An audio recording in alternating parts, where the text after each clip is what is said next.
I'm going to share with you expert advice from the team here at APS on the differences between Sailboat single braid lines and double braid lines. Construction, materials, and applications, some of the good, some of the bad.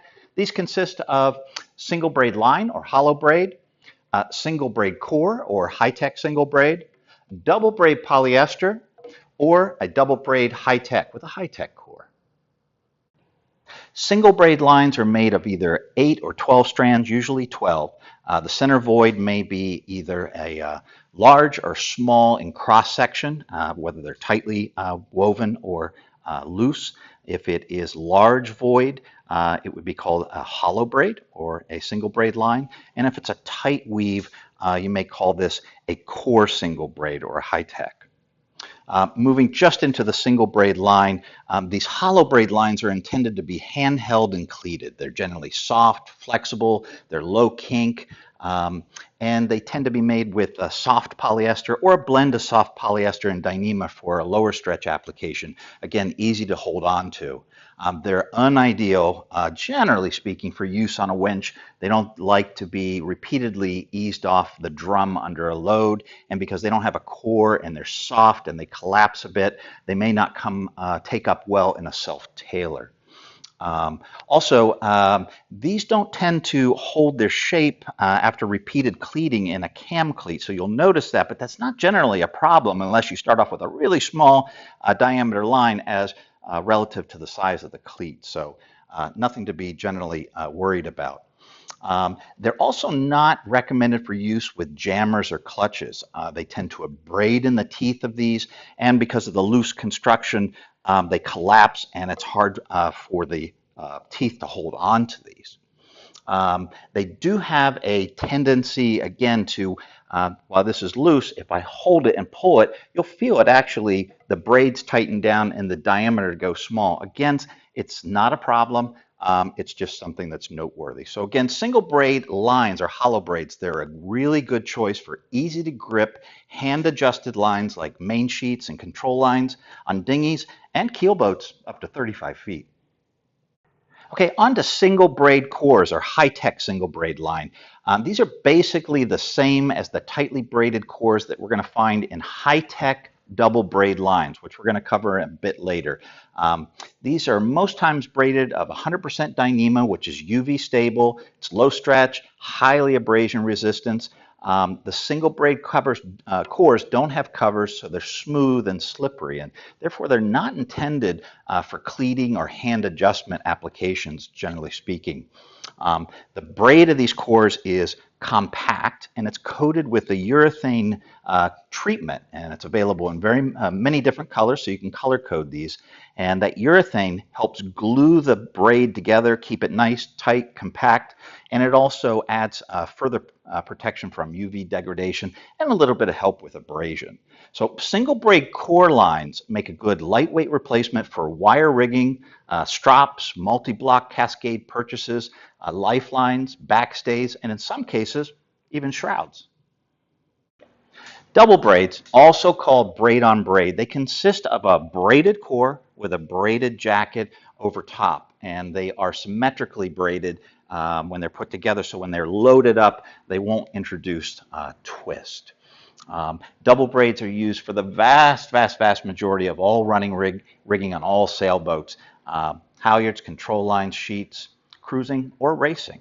So let's look at the double braid polyester. This was introduced in the 1950s and was the first low stretch line as compared to traditional twisted lines, like think 3 strands. Double braid polyester lines are the workhorse for most all applications on cruising sailboats.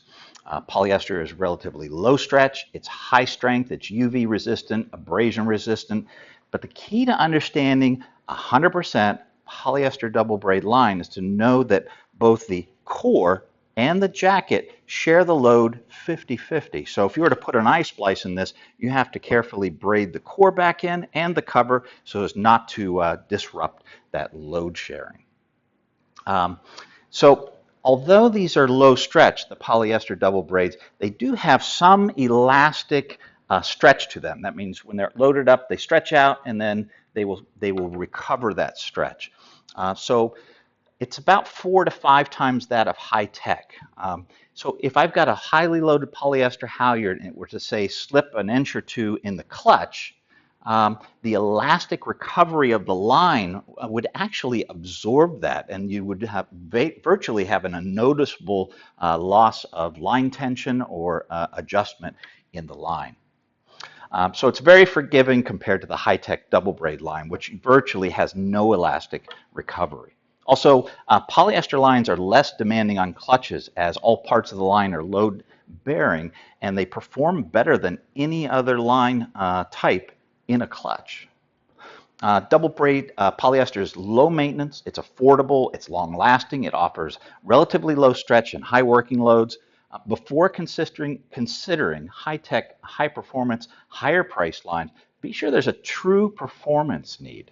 The majority of cruising boats will use double braid polyester for all running rigging applications. All right, let's move into high-tech double braids or core-dependent lines. These offer exceptionally low stretch and high working loads compared to double braid polyester lines. The braided core, here's the single braided core we looked at earlier.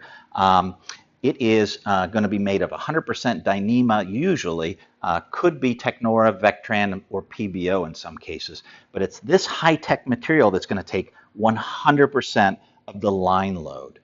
So the cover is braided over the core to allow you to handle it, to cleat it, to clutch it, to wench it, while protecting the core from wear and UV degradation.